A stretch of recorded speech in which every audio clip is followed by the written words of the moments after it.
تھا جو ناخوب بتدریج وہی خوب ہوا کہ غلامی میں بدل جاتا ہے قوموں کے ضمیر. اور 20ویں صدی کو ڈیفائن کرنے والی اگر کوئی شخصیت ہے تو مولانا مودودی کی شخصیت ہے. مان لیں آپ کہ جو ریڈ کرے گا وہی لیڈ کرے گا. اگر آپ ریڈ نہیں کریں گے تو آپ لیڈ نہیں کریں گے. انہوں نے وہاں پر انتخابات کے دوران جاگ پنجابی جاگ تیری پگ کو لگ گیا داغ کا نعرہ لگایا. اسی نعرے کی بنیاد پر انہوں نے وہاں پنجاب کے اندر ووٹ حاصل کرنے کی کوشش کی. تو مریم نواز جو ہیں وہ اپنے آپ کو اسلام کی بیٹی نہیں کہتی ہیں, اپنے آپ کو پاکستان کی بیٹی نہیں کہتی, وہ اپنے آپ کو پنجاب کی بیٹی کہتی ہے. وہ اپنے آپ کو وفاقی جماعت کہتی ہے وہ جی. لیکن سندھ میں اس کا تشخص ایک سندھی پارٹی کا ہے. بھٹو کے زمانے میں بھی یہی صورتحال تھی, بینظیر بھٹو کے زمانے میں بھی یہی صورتحال تھی, اور اب آج سیف علی زرداری اور بلاول بھٹو کے زمانے میں بھی یہی. والد صاحب جو تھے وہ جمعیت علماء اسلام کو لے کر چلتے رہے. جی. پھر مولانا فضل الرحمان آ گئے, وہ نہیں ہوں گی تو ان کا بیٹا ہوگا, بیٹا نہیں ہوگا تو ان کا کوئی بھائی ہوگا. اسلام ایک مکمل ضابطہ حیات ہے. تو جماعت اسلامی کا اور مولانا مودودی کا ہی نوشن ہے نا, انہی کا تصور ہے نا.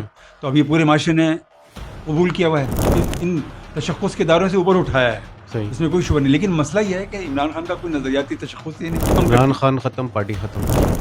خدا مرکز زندگی بسر کر کے دکھانا, گاڈ سینٹرک لائف بسر کر کے دکھانا, یہ ہے اس کا مطلب. اپنے باطن کو قوی بنانا ہے, اپنے ظاہر کو قوی بنانا ہے, اپنے ذہن کو قوی بنانا ہے, ہمیں اپنی جو علمی فضیلت ہے اس کو اسٹیبلش کرنا ہے. بسم اللہ الرحمن الرحیم. میں ہوں سید عامر اشرف, جسارت ڈیجیٹل پر.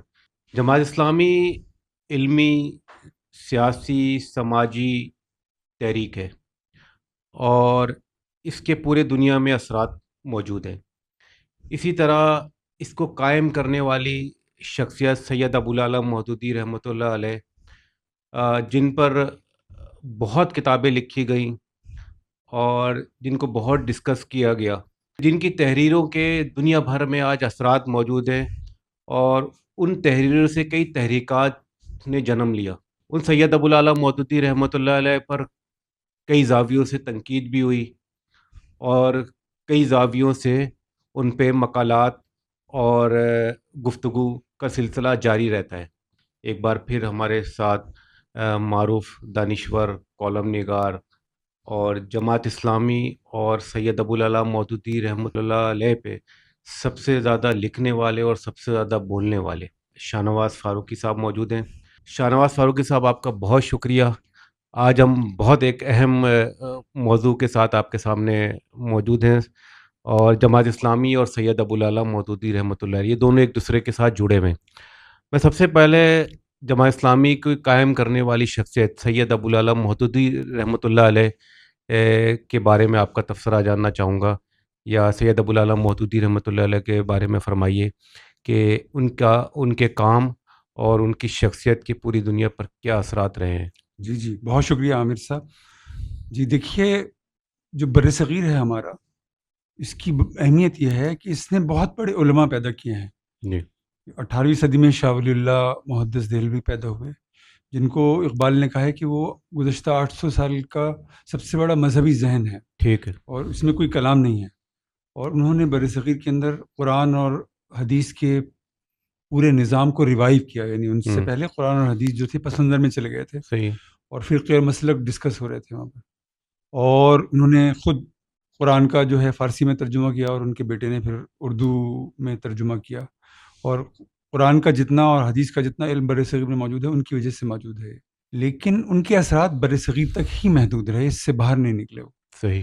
اسی طرح جو دیوبندی مکتبہ فکر کے سب سے بڑے عالم ہیں مولانا اشرف علی تھانوی, وہ بہت بڑے عالم تھے, اور ان کے جو متاثرین ہیں ان سے 1000 کتابیں اور یعنی پمفلیٹس جو ہیں وہ منسوب کرتے ہیں کہ انہوں نے لکھے. لیکن ان کے اثرات بھی بر صغیر تک محدود رہے. اسی طرح جو بریلوی مکتبہ فکر ہے, اس کے بانی جو ہیں احمد رضا بریلوی خان صاحب, جی. وہ بھی بہت بڑی شخصیت ہیں اور ان کا بڑا کنٹریبیوشن ہے بر صغیر میں. لیکن ان کے اثرات بھی بر صغیر تک ہی محدود رہے. لیکن سید ابوالعلا مودودی رحمۃ اللہ علیہ کا معاملہ یہ ہے کہ اگر 20ویں صدی میں اور 21ویں صدی میں بھی اس امت کا کوئی امام ہے تو وہ صرف سید ابوالعلا مودودی رحمۃ اللہ علیہ ہیں. اور ان کا کارنامہ یہ ہے کہ ان کی کتابیں دنیا کی 40 سے زیادہ زبانوں میں ترجمہ ہو کر پوری امت میں بلکہ پوری دنیا میں پھیل گئی. ٹھیک ہے. اچھا, اگر یہ ترجمے کا جو کام ہوا ہے, جو ان کی کتابوں کے پھیلنے کا کام ہوا ہے, عموماً یہ دیکھا گیا ہے تاریخ میں کہ کسی عالم دین کو کسی انٹلیکچوئل کو کوئی جو ریاست ہوتی ہے وہ گود لے لیتی ہے ہوں، اور پھر وہ ریاست کی جو وسائل ہیں اور ریاست کی جو طاقت ہے اس کی فکر کو پھیلانے کے لیے استعمال کرتی ہے، تو پھر اس کی بات پھیل جاتی ہے ادھر ادھر. صحیح. لیکن سید ابو العلا مودودی رحمۃ اللہ علیہ یا ان کی جماعت کو، ان کی پارٹی کو کبھی بھی ریاستی سرپرستی حاصل نہیں ہوئی. رہی. اچھا، ایسا بھی ہوا ہے کہ کوئی سرمایہ دار، بڑا سرمایہ دار آپ کو جو ہے آپ پر سرمایہ کاری کے لیے تیار ہو جاتا ہے اور اسی سرمایہ کاری کے نتیجے میں آپ کی آپ کی کتابیں چیزیں جو ہے پھیل دھڑ دھڑ جاتی ہیں. چھپنے لگتی ہیں بالکل. اور وہ پھیلنے لگتی ہیں. وہ پھیلنے. ایسا بھی نہیں ہوا. مولانا مودودی یعنی کو کسی مخصوص ایجنڈے کے تحت چیزیں پھیلائی دی نوبل جاتی. نوبل انعام بھی نہیں ملا. آپ کو معلوم ہے جب جی. کسی کو نوبل انعام مل جاتا ہے ہوں، تو دنیا کے 5-7 بڑے پبلشرز اس کو پک کر لیتے ہیں ہوں، اور اس کا مختلف زبانوں میں ترجمہ کر کے پھیلا دیتے ہیں. مولانا ابو العلا مودودی کو یہ نوبل انعام بھی کبھی نہیں ملا. ٹھیک ہے. اس کے باوجود ان کی جو بات ہے وہ پوری امت مسلمہ میں بلکہ پوری دنیا میں پھیل گئی اور 20ویں صدی کو ڈیفائن کرنے والی اگر کوئی شخصیت ہے تو مولانا مودودی کی شخصیت ہے.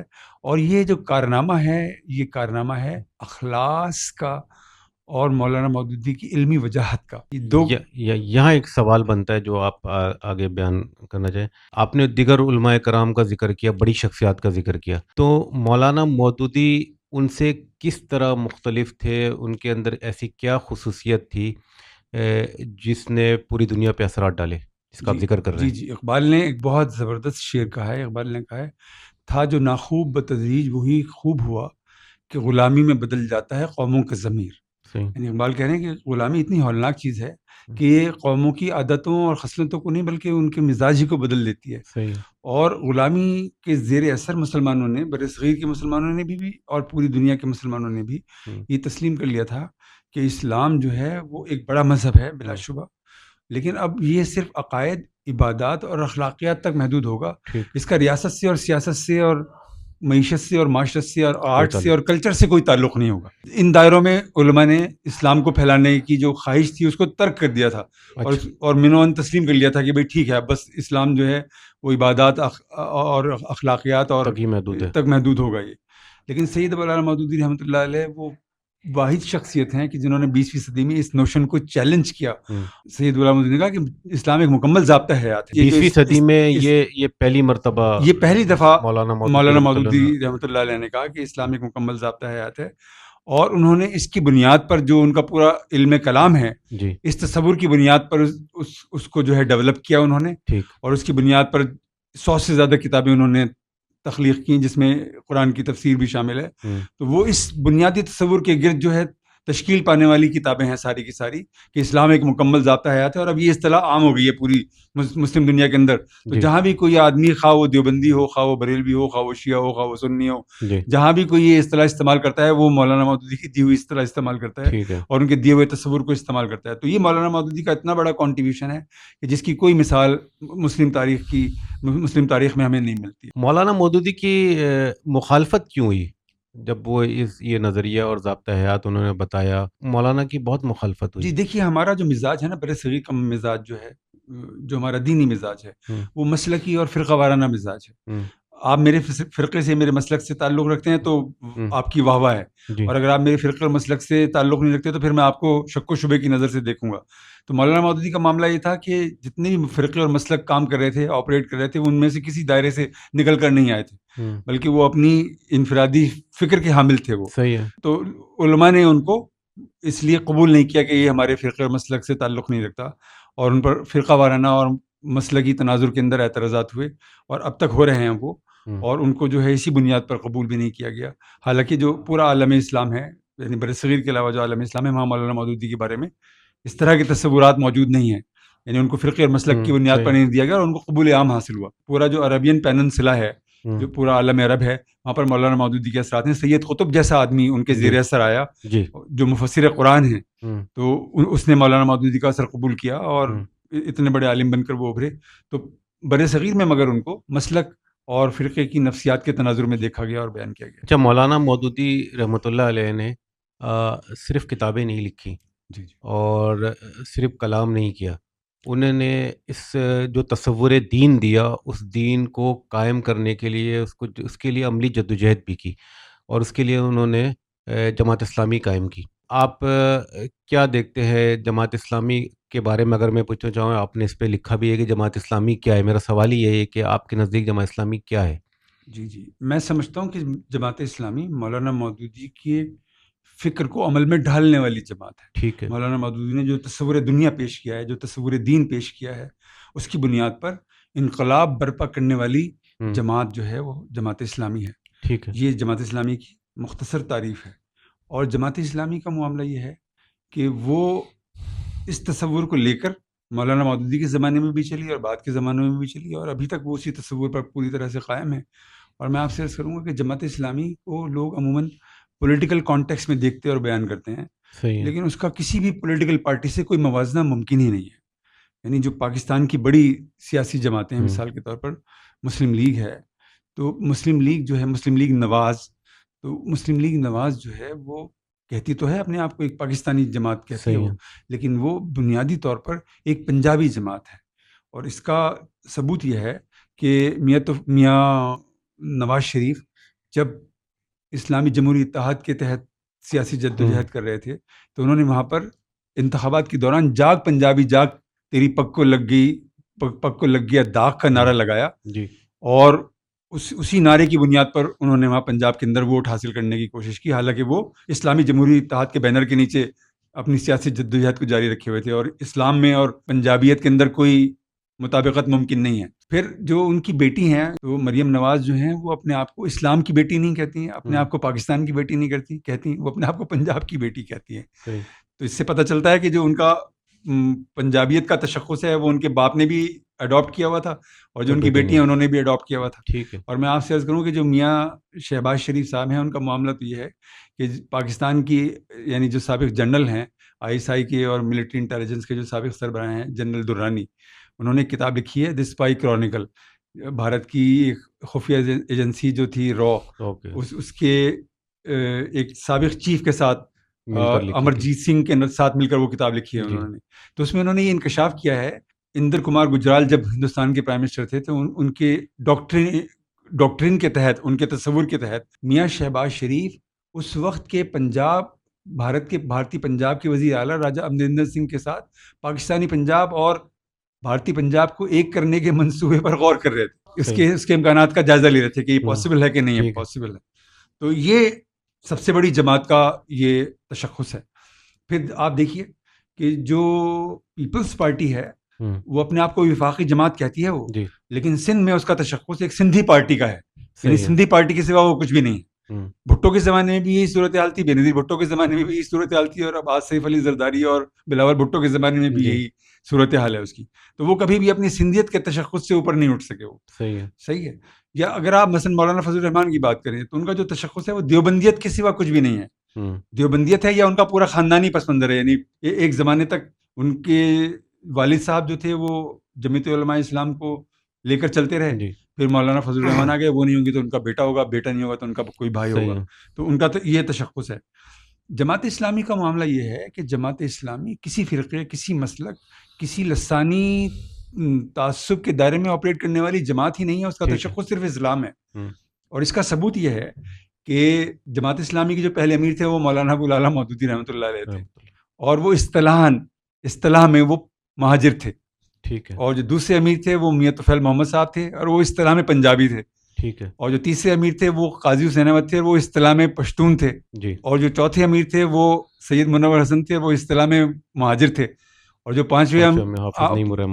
پانچویں امیر تھے وہ سراج الحق تھے، اور وہ پشتون تھے. حافظ نعیم الرحمان صاحب ہیں، وہ اصطلاح میں مہاجر ہیں. اگر مشرقی پاکستان ہمارے ساتھ رہتا تو بنگالی بھی جماعت اسلامی کا کوئی امیر ہو سکتا تھا. سندھی بھی بن سکتا ہے امیر، پشتون بھی بن سکتا ہے، بلوچی بھی بن سکتا ہے، سرائکی بھی بن سکتا ہے. یہ مزاج صرف جماعت اسلامی کا ہے کہ وہ فرقے، مسلک اور لسانی تشخص سے وہ بالکل یہ فرق ہے اور پارٹیوں میں بلند ہے. بالکل یہ بنیادی فرق جو ہے وہ یہ ہے جماعت اسلامی کا کہ وہ دین کی بنیاد پر کام کرنے والی جماعت ہے، اور اس کا تشخص دین کے سوا کچھ بھی نہیں ہے. یہ جماعت اسلامی کا تشخص ہے. اچھا، جماعت اسلامی بالکل اپنی ایک الگ تشخص کے ساتھ کھڑی ہوئی ہے ہمارے ملک کے اندر، پاکستان کے اندر، لیکن دیکھا جائے تو انتخابی نتائج کے اندر جماعت اسلامی کا فلسفہ یا جماعت اسلامی کی دعوت ایسا لگتا ہے کہ لوگوں نے شاید قبول نہیں کی. اور یہ ہم انتخابی نتائج سے اگر ہمارے یہاں جو موازنہ کیا جاتا ہے، آپ اس کو کیا دیکھتے ہیں کہ یہ انتخابی نتائج ہی جماعت اسلامی کو جانچنے کا کوئی طریقہ یا پیمانہ ہے، یا اس سے کوئی الگ بات ہے؟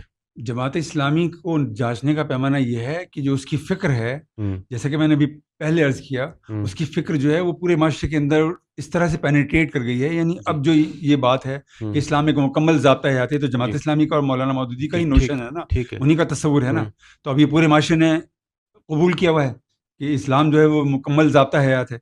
تو یہ جماعت اسلامی کی کامیابی ہے. پھر آپ دیکھیے کہ جماعت اسلامی کی جو ذیلی طلبہ تنظیم ہے، اسلامی جس جمعیت کو آپ اسلامی جمعیت ہوں طلبہ کہتے ہیں، ہوں اس نے جو تعلیمی اداروں کے اندر جدوجہد کی ہے، تو 40-45 سال تک اسلامی جمعیت طلبہ نے تنہا جو سیکولر اور لبرل تنظیمیں تھیں ان کو چیلنج کیا اور ان پر غالب آ کر دکھایا، ہوں اور ہزاروں لاکھوں طلباء کو سیکولر اور لبرل ہونے سے صحیح ہے بچایا کہ ٹھیک نہیں بچایا. بالکل بالکل یہ تو آپ کے سامنے کی بات جی ہے نا.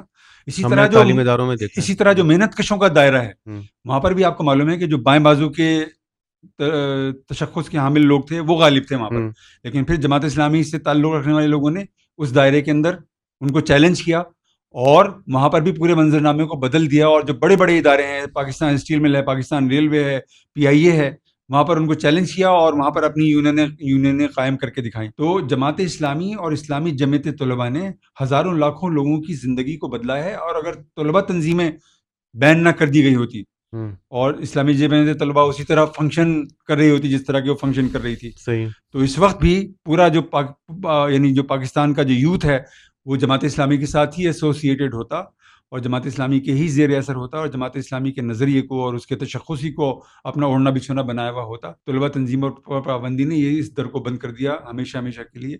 اور طلباء تنظیموں کے پر بین نے ایک ایسی صورتحال پیدا کر دی کہ اب ہمارے نوجوانوں کا نہ کوئی نظریہ ہے، ان کا نہ کوئی ان کا تصور حیات ہے، نہ ان کی کوئی اقدار ہیں، بلکہ وہ صرف جو دنیاوی مقاصد ہیں ان کے تحت وہ تعلیم حاصل کرنے والے بن گئے ہیں، اور ان کا جو ہے اجتماعی زندگی سے جو تعلق تھا وہ ٹوٹ گیا.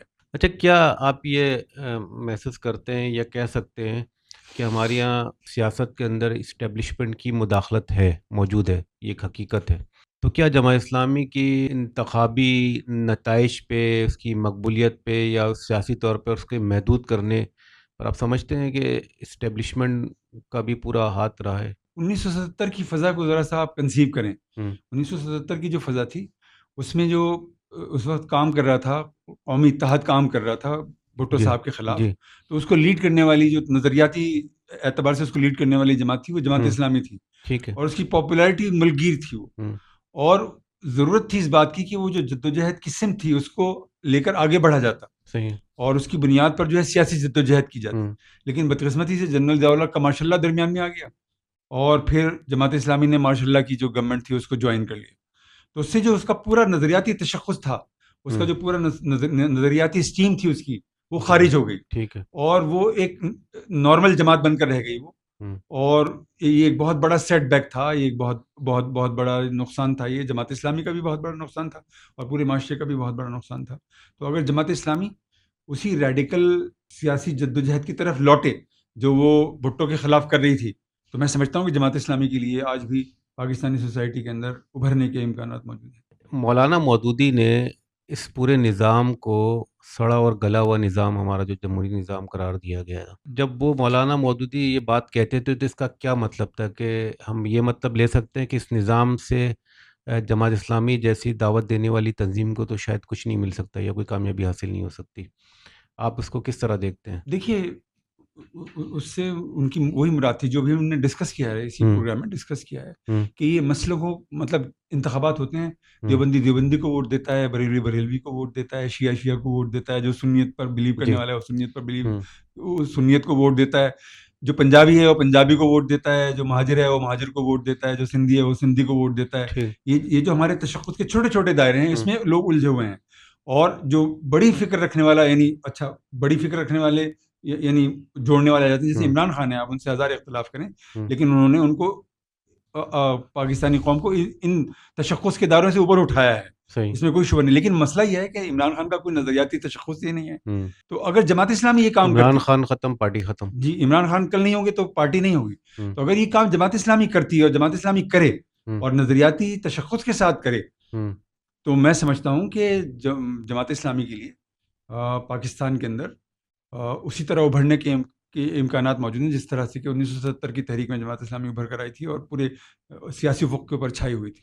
یہ جس طرح ہم نے بنگلہ دیش میں دیکھا، اور یہ واضح ہے تبدیلی، بنگلہ دیش میں جماعت اسلامی جس طرح پاپولر ہوئی ہے 1.5-2 سال کے اندر، جس جبر کا اس نے سامنا کیا ہے، جس حالات سے وہ گزرے ہیں، جی جی اس کا تصور بھی یہاں کرنا محال ہے. جی جی لیکن 1.5-2 سال کے اندر وہ بھر کے، اور الیکشن میں ہم نے دیکھا بڑی کامیابی بھی حاصل کی. لیکن اس کی شاید بنیادی وجہ یہی ہے جو آپ بیان کر رہے ہیں، وہ اتنی تقسیم نہیں ہے قوم. جی وہ منقسم معاشرہ نہیں ہے وہ. جی جی جی بالکل. اگر میں یہ سوال کروں، جماعت اسلامی کے کو اس وقت موجودہ دور کے اندر، آج 2026 کے اندر چیلنجز کیا ہیں آپ کے نزدیک؟ دو بہت امپورٹنٹ چیزیں ہیں. مولانا مودودی کا جو اپنا شخصی ماڈل ہے اور جو خود جماعت اسلامی کا اجتماعی ماڈل ہے، وہ دو فضیلتوں، دو امتیازات پر کھڑا ہوا ہے. ٹھیک ہے. ایک ہے تقوی کی فضیلت اور دوسری ہے علم کی فضیلت. تقوی کی فضیلت کا مطلب جو ہے وہ یہ نہیں ہے کہ اگر آپ مرد ہیں تو آپ نے داڑھی رکھ لی اور 5 وقت کی آپ نماز پڑھنے لگی اور رمضان میں روزے رکھنے لگی، اور اگر آپ کی استطاعت ہوئی تو آپ نے حج کر لیا. اس کا مطلب یہ نہیں. اس کا مطلب ہے خدا مرکز زندگی بسر کر کے دکھانا، گاڈ سینٹرک لائف بسر کر کے دکھانا، یہ ہے اس کا مطلب. تو اگر آپ خدا مرکز زندگی بسر کرنے والے بن جائیں اور دنیا کے علائق سے آپ اپنا تعلق توڑ لیں، دولت آپ کو متاثر نہ کرتی ہو، طاقت آپ کو متاثر نہ کرتی ہو، اور آپ جو ہیں شہرت کے طلبگار نہ ہوں اور عہدہ و منصب آپ کو درکار نہ ہو، بلکہ آپ صرف اللہ ہی کے لیے کام کرنے والوں، للہیت ہی میں ڈوبے ہوئے ہوں پورے کے پورے. دوسری طرف علمی فضیلت ہے. یعنی میں نے ابھی آپ سے عرض کیا کہ مولانا مودودی نے جو عالمگیر شہرت حاصل کی اور عالمگیر رسائی حاصل کی، وہ اپنی علمی فضیلت ہی کی تو بنیاد پر حاصل کی، ورنہ تو ان کے پاس تو اور کوئی چیز نہیں تھی. وہ کسی ملک کے سربراہ تو نہیں تھے نا، انہوں نے کوئی ملک فتح تو نہیں کر لیا تھا نا. ان کے پاس کوئی نہ دولت تھی، نہ ان کے پاس ذرائع ابلاغ کی طاقت تھی. ذرائع ابلاغ کی طاقت ہوتی تو وہ پاپولرائز ہو جاتے ہو. کچھ بھی نہیں تھا ان کے پاس، صرف علمی فضیلت تھی ان کے پاس. اس کی بنیاد پر ان کی جو بات ہے وہ سنی گئی اور اس میں اللہ تعالیٰ نے برکت ڈالی ان کے اخلاص کی وجہ سے اور ان کی علمی استعداد کی وجہ سے اس میں برکت ڈالی اور اس کو پوری دنیا کے اندر پھیلا دیا. تو جماعت اسلامی اگر اپنی اسی علمی فضیلت کی طرف لوٹے اور اپنے اراکین کو، اپنے رہنماؤں کو اور اپنے متاثرین کو اسی علمی فضیلت سے آراستہ کرے، اسی زیور تعلیم سے آراستہ کرے، اور وہ معاشرے کے اندر لیڈ کرنے والے، آپ جان لیں آپ کہ جو ریڈ کرے گا وہی لیڈ کرے گا. اگر آپ ریڈ نہیں کریں گے تو آپ لیڈ نہیں کریں گے. ہمارے پاس وہ چیزیں نہیں ہیں جو باقی پارٹیوں کے پاس ہیں اور وہ ان کی وجہ سے اب لوگوں کو اپنی طرف بلاتی ہیں، اپنی طرف کھینچتی ہیں. وہ تشخص ہمارے پاس نہیں ہے اور نہ ہم اس کو حاصل کرنا چاہتے ہیں. ہمارا تشخص جو ہے وہ اسلام ہے اور کچھ بھی نہیں ہے، اور ہمارا تشخص جو ہے وہ تقویٰ ہے اور کچھ نہیں ہے، اور ہمارا تشخص جو ہے علم ہے، علمی فضیلت ہے اور کچھ نہیں ہے. تو بدقسمتی سے یہ دونوں تشخص جماعت اسلامی کے کمزور پڑ گئے ہیں، ختم نہیں ہوئے ہیں. یعنی جو تقویٰ ہے وہ بھی الحمدللہ کسی نہ کسی درجے میں موجود ہے جماعت اسلامی کے اندر، لیکن انقلاب برپا کرنے کے لیے درکار ہے. اس لیول کا تقویٰ نہیں، اس لیول کی للہیت نہیں ہے جماعت اسلامی کے اندر جس لیول کی للہیت درکار ہے. نمبر 1. نمبر 2، جو علمی فضیلت ہے وہ اس درجے کی نہیں ہے کہ ہم اثر انداز ہونے والی شخصیتیں بن جائیں سب کے سب. یعنی اگر آپ نے 4 کتابیں پڑھ لی ہیں، 10 کتابیں پڑھ لی ہیں، سمجھ کر پڑھ لی ہیں مولانا مودودی کی، تو پھر آپ جان لیں کہ آپ کا جو ماحول ہے اس پر آپ اثر انداز ہوں گے ضرور. آج نہیں ہوں گے تو کل ہوں گے. یہ ممکن نہیں ہے. جو بھی آپ کے کانٹیکٹ میں آئے گا وہ آپ سے انسپائر ہوگا، وہ آپ سے متاثر ہوگا. پاکستان کی جو صورتحال ہے اس کے اندر آپ جماعت اسلامی بھی تو اسی معاشرے کا، اس کے افراد بھی تو اسی معاشرے کا حصہ ہی ہے نا. تو وہ کسی سے الگ تھلگ رہ کے تو بالکل اس کو ظاہر اس کے اثرات تو پڑیں گے. جی جو باطل ہے وہ ہمارے لیے انسپریشن ہونا چاہیے بجائے اس کی کہ ہم اس کو رکاوٹ سمجھیں. یہ تو ہمارے لیے موٹیویشن ہونا چاہیے. کہ باطل ہمارے سامنے کھڑا ہوا ہے، اس سے مقابلہ درپیش ہے، اس سے پنجازمہ ہمیں کرنی ہے، تو ہمیں اپنے آپ کو قوی بنانا ہے، اپنے باطن کو قوی بنانا ہے، اپنے ظاہر کو قوی بنانا ہے، اپنے ذہن کو قوی بنانا ہے. ہمیں اپنی جو علمی فضیلت ہے اس کو اسٹیبلش کرنا ہے، ہمیں جو اپنی اخلاقی فضیلت ہے اس کو اسٹیبلش کرنا ہے، ہمیں جو عوامی دائرہ ہے اس میں اپنی جو خدمت کا ہمارا دائرہ ہے، اتنا بڑا عوامی خدمت کا جو سسٹم ہے جماعت اسلامی چلا رہی ہے، لاکھوں کروڑوں لوگوں کی جو ہے وہ مدد کر رہی ہے، تو اس کو اور زیادہ پھیلانا ہے، اس کو اور زیادہ قوی بنانا ہے. تو جب آپ یہ کام کریں گے تو پھر آپ کا امپیکٹ ہوگا معاشرے پر. یہ ممکن نہیں ہے. خیر کے علمبردار بن کر جب اٹھیں گے تو پھر اللہ تعالیٰ اس کے اندر برکت پیدا کرتا ہے، اور جب آپ اخلاص کے ساتھ آپ کام کرتے ہیں تو اللہ تعالیٰ اس کے اندر اور برکت ڈالتا ہے. تو اگر جماعت اسلامی یہ کرے گی تو میں سمجھتا ہوں کہ جماعت اسلامی آج بھی معاشرے کے اندر انقلاب برپا کرنے کی صلاحیت کی حامل ہے. شاہ صاحب بہت شکریہ آپ کا. ہم پھر کسی اور موضوع پہ انشاءاللہ آپ کے ساتھ حاضر ہوں گے. جسارت ڈیجیٹل سے اب تک کے لیے یہی عامر اشرف کو اجازت دیجیے. اللہ حافظ.